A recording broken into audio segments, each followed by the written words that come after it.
Fasting അല്ലെങ്കിൽ നൊയമ്പ് ഇത് വളരെ മിസ്അണ്ടർസ്റ്റുഡ് ആയിട്ടുള്ള ഒരു വസ്തുതയാണ്. അതുകൊണ്ട് തന്നെ നമുക്ക് ഇതിനെക്കുറിച്ച് കുറച്ച് പഠിക്കേണ്ടതുണ്ട്. നമ്മുടെ നാട് തന്നെ മഹാത്മാഗാന്ധി ജനിച്ച നാടാണ്.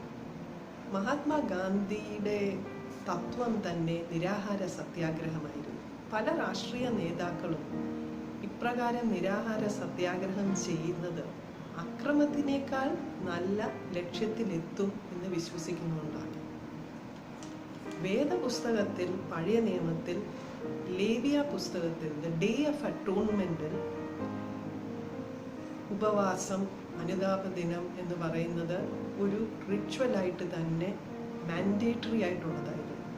പുതിയ നിയമത്തിലേക്ക് വരുമ്പോൾ നമുക്ക് കാണാം യോഹന്നാൻ്റെ ശിഷ്യന്മാര്, ഫാരിസികൾ, കോർണീലിയസ്, പൗലോസ് ഇവരെല്ലാം റെഗുലർലി ഉപവസിക്കുമായിരുന്നു. യേശുക്രിസ്തു തന്നെ 40 രാവും 40 പകലും ഉപവസിച്ചു എന്ന് നാം പഠിക്കുന്നുണ്ട്.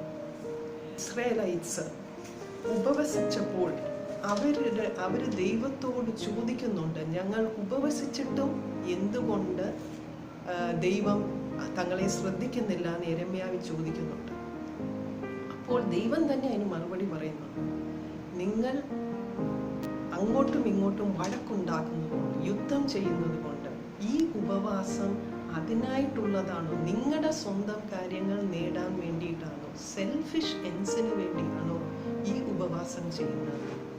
അതിൽ നിന്ന് തന്നെ നമുക്ക് മനസ്സിലാക്കാം, ഉപവാസം ചെയ്യുന്നത് ദൈവവുമായിട്ട് കൂടുതൽ അടുക്കുന്നതിന് വേണ്ടിയാണ്.